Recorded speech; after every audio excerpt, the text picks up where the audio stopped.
araw mga kaling, welcome back sa aking YouTube channel, Alina Vines. May bago na naman tayong update para sa ating mga minamahal na senior citizens. Alamin na natin ang payout schedule ng social pension para sa buwan ng August at September 2025.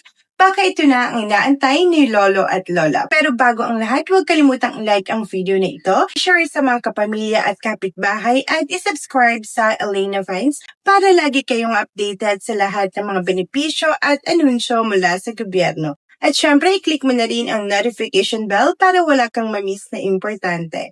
At disclaimer, ang impormasyong ibabahagi ko sa video na ito ay base sa mga opisyal na sources tulad ng DSWD, NCSC at LGUs. Wala po kaming koneksyon sa anumang ahensya ng gobyerno. Layunin lang natin ay makatulong sa pagkalat ng tamang impormasyon sa ating mga kababayan. Kaya tara na, simulan na natin ang buong detalye ng payout schedule. Unahin na natin ang Carmen Cotabato at ito ay yung third quarter payout na gaganapin sa Thursday, September 4, 2025. At ito ay ang Barangay Tambad, Cadiz, Makabenban, Malapag, Niliyongan, Kimadzil, Bentangan, Kibudtungan, Manili, at Aroman. At ang mga iyan ay gaganapin sa may covered court. At sa Friday, September 5, 2025, ito ay ang Barangay Kilala, Kitulaan, Pebpoloan, Lanoon, Langogan, Tonganon,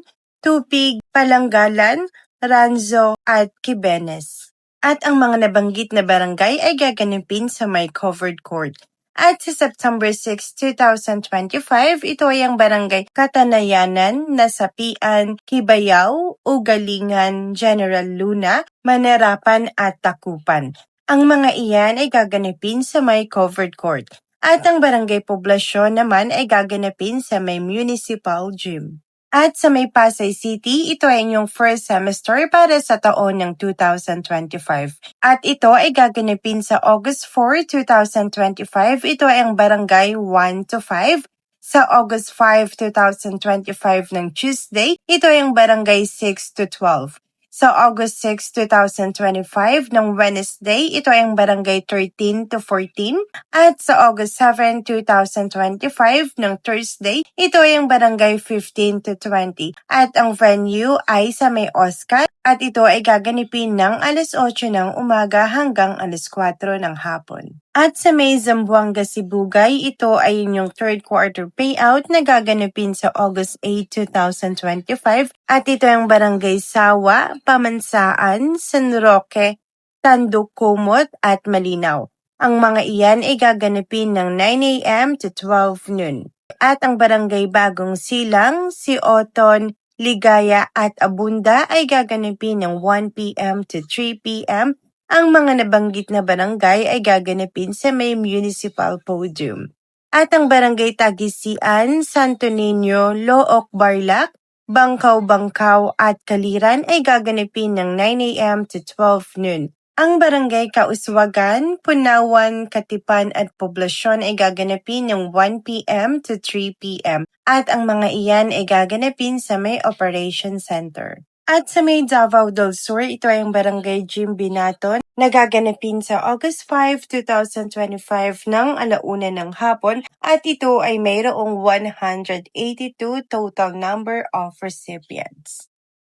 At sa Province of Benguet, ito ay gaganapin sa may August 4 ng 9 a.m. onwards at ito ay ang tinungdan na gaganapin sa may Barangay Gymnasium.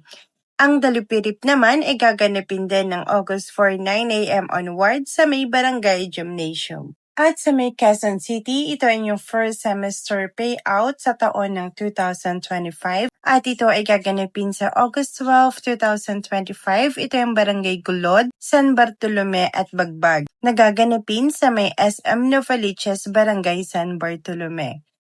At sa August 13, 2025, ito yung Barangay San Agustin, Santa Monica, Novaliches proper, Nakaisang Nayon at Capri. Ang mga iyan ay gaganapin sa may NDC Tennis Court, Barangay Santa Monica. At sa August 14, 2025, ito ay ang Barangay Fairview, Santa Lucia, North Fairview, at ito ay gaganapin sa may Barangay Covered Court, Barangay Fairview. At sa August 15, 2025, ito ay ang Greater Lagro, Pasong Putik, Kaligayahan.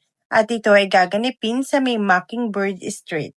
Maraming salamat sa panonood mga kalane. Sana ay nakatulong ang video na ito para mas malinawan kayo tungkol sa social pension payout schedule para sa August at September 2025. Paalala lang po, ang mga schedule nito ay maaaring magbago depende sa anunsyo ng inyong LGU o ng DSWD. Kaya siguraduhin pong nakafollow kayo sa Elena Vines para lagi kayong updated sa mga bagong impormasyon. Huwag din pong kakalimutan ang mga requirements gaya ng valid ID, authorization letter kung representative, at iba pang hinihingi ng inyong barangay o payout site. At syempre, magdala rin po ng payong, biskwit at tubig, lalo na't mahaba-haba rin minsan ang pila. Ayaw nating maubusan ng energy habang nag-aantay, di ba? At kung gusto nyong mauna sa susunod na updates, i-like, i-share at i-subscribe na dito sa Elena Vines at itap ang notification bell para sa real-time ang balita. Muli, maraming salamat sa tiwala. Stay safe, stay hydrated at God bless po sa ating lahat.